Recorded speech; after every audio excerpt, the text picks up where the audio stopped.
നമസ്കാരം, ഗുരുവായൂർ ഡിവോട്ടീസ് ഓൺലൈനിലേക്ക് ഏവർക്കും സ്വാഗതം. നമ്മൾ ഇന്നത്തെ ഉച്ചപൂജ അലങ്കാരം പ്രവചിക്കാനായിട്ടാണ് പോകുന്നത് കേട്ടോ. അതിന് മുൻപായിട്ട് ഗുരുവായൂരിലുള്ള ഇന്നത്തെ വിശേഷം പറയാം. ഇന്ന് മീനമാസം 1-ാം തീയതിയാണ്. അപ്പോൾ 1-ാം തീയതി ദർശനത്തിനെത്തുന്നവരുടെ എണ്ണം വളരെ കൂടുതലായിരിക്കുമല്ലോ. അതുകൊണ്ട് തന്നെ ഇന്ന് വലിയ ഭക്തജന തിരക്കാണ് കേട്ടോ ഗുരുവായൂർ ക്ഷേത്രത്തിലുള്ളത്. ആ ക്യൂ കോംപ്ലക്സ് ഒക്കെ നിറഞ്ഞിട്ട് തെക്കേ ഭാഗമൊക്കെ ക്യൂ നിറഞ്ഞ് പിന്നെ കൂവളത്തിൻ്റെ അതിലൂടെ പടിഞ്ഞാറ് ഭാഗത്ത് അറ്റത്തെത്തിയിട്ടുണ്ട്.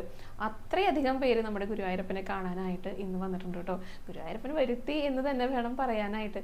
ഭഗവാനെ ഇഷ്ടമുള്ളവരെ, ഭഗവാനെ കാണാനായിട്ട് ആഗ്രഹിക്കുന്നവരെയൊക്കെ ഭഗവാൻ ഗുരുവായൂരിലേക്ക്, ഭഗവാന്റെ അടുത്തേക്ക് കൊണ്ടുവരും. അങ്ങനെ നിറയെ പേര് ഇന്ന് ഭഗവാനെ കാണാനായിട്ട് വന്നിട്ടുണ്ട്.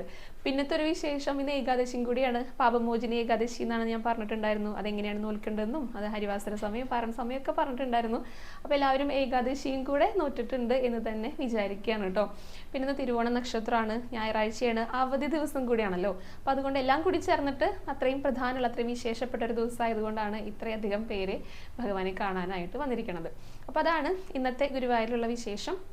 പിന്നെ നമുക്ക് ഉച്ചപൂജ അലങ്കാരത്തിലേക്ക് കിടക്കാട്ടോ. ഇന്നലത്തെ അലങ്കാരം ഞാൻ ആദ്യം പറയാം.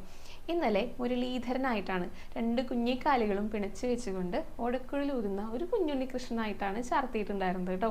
അപ്പോൾ അത് വളരെ കൃത്യമായിട്ട് സുനിത ഹരി എന്നൊരു ഭക്ത പറഞ്ഞിട്ടുണ്ട്.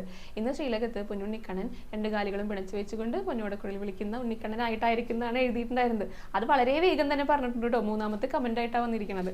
അപ്പോൾ സുനിത ചേച്ചിയുടെ അടുത്ത് ഒരുപാട് സന്തോഷം അറിയിക്കുകയാണ്. ഇനി നമുക്ക് ഇന്നത്തെ അലങ്കാരം ഒന്ന് പ്രവചിച്ചു നോക്കാം. ഇന്ന് മാർച്ച് 15-ാം തീയതി ഞായറാഴ്ചയാണ്.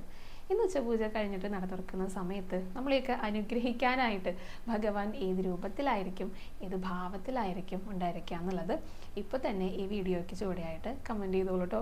ഈ കമൻറ്റ്സൊക്കെ വായിക്കാനായിട്ട് ഞാൻ ഇന്നും പറയുന്നത് പോലെ തന്നെ നല്ല രസമാണ്.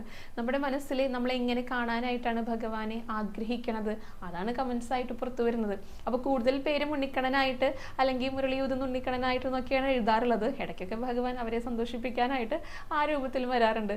അപ്പോൾ ഇന്നലെ മുരളിയൂതുന്ന ഉണ്ണിക്കണ്ണനായിട്ടായിരുന്നു. ഇന്ന് എങ്ങനെയായിരിക്കും എന്നുള്ളത് ഇപ്പം തന്നെ ഒന്ന് കമൻറ്റ് ചെയ്തോളൂ കേട്ടോ.